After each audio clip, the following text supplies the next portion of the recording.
Hi, it's a nasty day outside today. It's been raining and it's cold, and for those people over in Europe who are coping with rain and flooding, well, we know exactly what that's like because we've had it here in New Zealand. So it's a bit like blanket rainfall everywhere. So I spent the day doing lots of little minis, and because the material that I'm using for the drapery on the bed is watered silk, I can't glue it because it's just going to mark badly. So I'm having to hand sew all the hems, and that's taking a bit of time.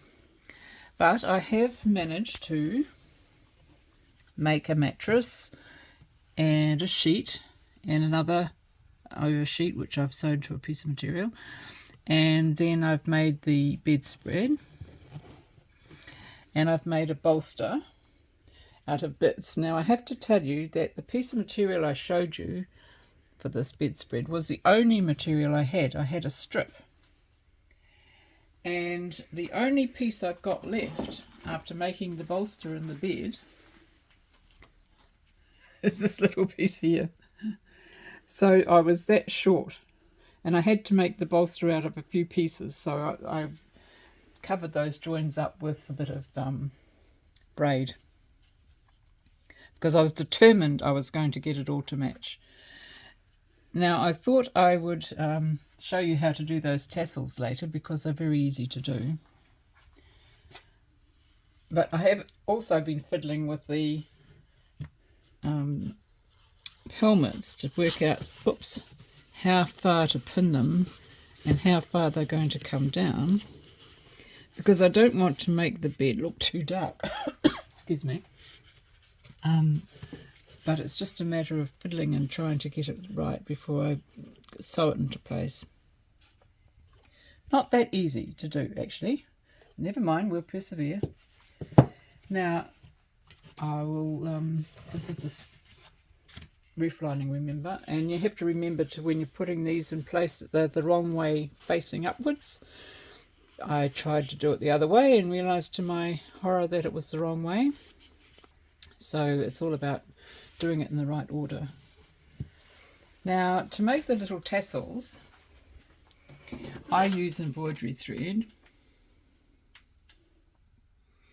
and I use a piece of cardboard that I've just folded in half. It's about a centimetre or just over a centimetre wide, and I just, having the cut piece on the top, I wind it round about 15 times. I always make it about 15 times.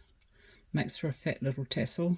3, 4, 5, 6, 7, 8, 9, 10, 11.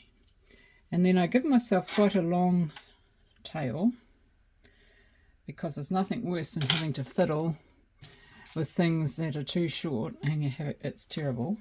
I seem to have been doing that all day today, threading needles all the time. And I'm using a darning needle here. And so you've got your open side on the top, and you take your needle through it. A bit like if you're making a pom-pom, very similar. Should have got a longer needle.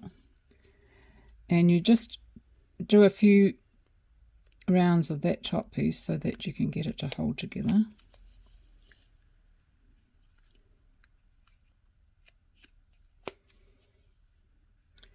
And then I do a loop so that I'm not going to lose that, and then I slide it off the end.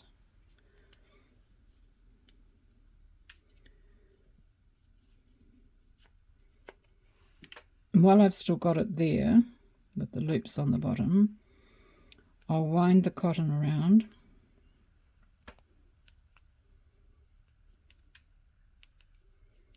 to give it that top piece of your fringe, of your tassel.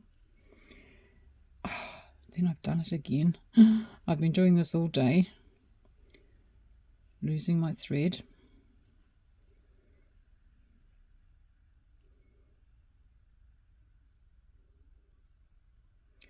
And I just take it up to the top, and I will use that then to sew it onto whatever I'm sewing it onto.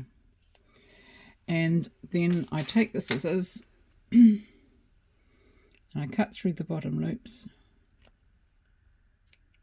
And there you have a little tassel.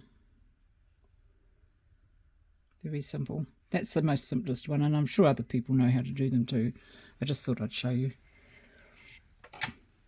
And so I have got them on the end of my bolster.